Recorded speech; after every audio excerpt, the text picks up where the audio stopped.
Welcome to the lesson. Sorry, someone is drilling today, and so you may hear some other noises. This is the second phrasal verb lesson. The first phrasal verb lesson was about money, so if you missed that, please go to my channel and you can find it. This one is about work. So the first phrasal verb, take someone on. It means employ. Employ someone. So the company has taken on 2 new managers, 2 new marketing directors. I don't know, it could be anybody, but we decided not to take anybody on in future for this position. It's the same as employ. You can use it all the time like employ. We didn't employ him, we did employ him. Okay. Take over is when one company buys the majority of shares of another company, and so they take that company over. They become the majority shareholders and they take that company over. So maybe you can say BMW took over Rover.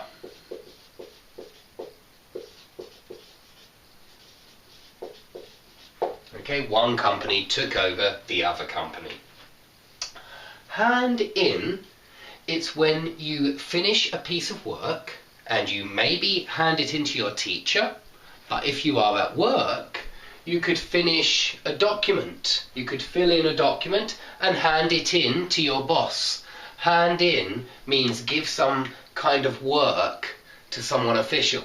Hand in. So it could be to the teacher, but it can also be to your boss. When you finish research or you finish a project, you hand the document in to your boss. Okay, carry out just means perform a duty or a task. So you could carry out research, you could carry out a survey, you could carry out a lot of different tasks at work. Call something off means cancel. Please don't mix it up with put something off, which means delay. Delay. For example, they put off my flight for 5 hours, but we called off the meeting because not enough people could manage to get there. So we called off the meeting. Okay, lay someone off means make someone redundant. Make someone redundant. Similar to sack or fire someone, get rid of someone, but make someone redundant. It means that there have been cutbacks. The company can't afford to employ so many people, and so they have to get rid of some people, and you are laid off. They lay you off. You are made redundant. Okay, fill in is usually used like fill in a form or fill in a document. But fill in for someone, this is very different. This is when maybe someone is away from work, someone who is important, and you fill in for them while they are away. You work instead of them. You work in their place. You do their jobs. You carry out their tasks. So you fill in for that person. So if I were working in a school and perhaps one lesson I had to go to the doctors, maybe one of my colleagues could fill in for me and take my class.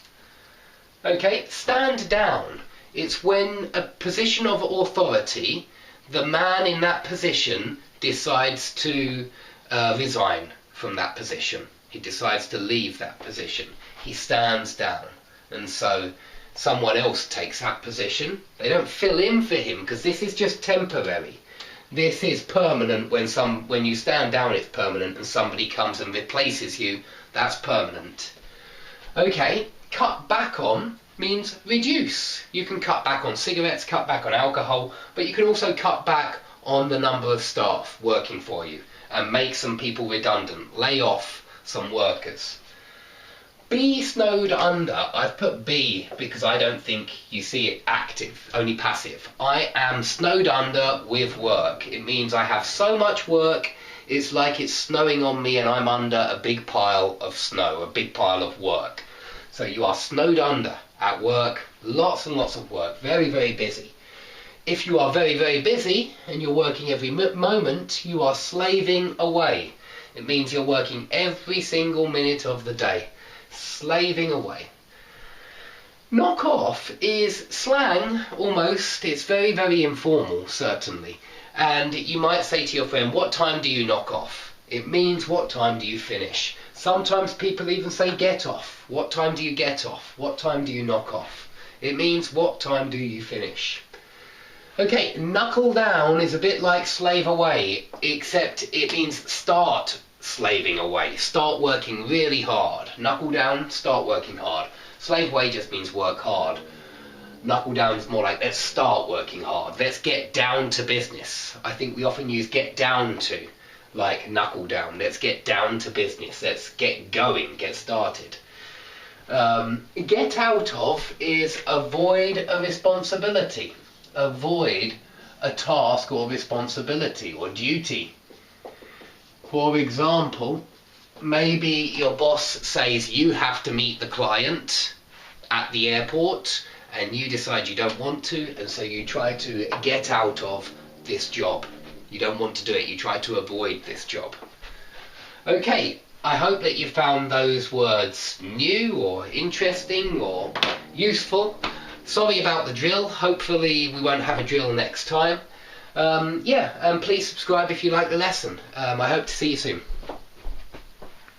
Please subscribe if you've enjoyed this lesson and would like to receive more over the next few weeks. Here are some videos on phrasal verbs, auxiliary verbs, tenses, and verb forms as well, like gerunds and 2+ infinitive. Please watch them and try the quizzes below the videos.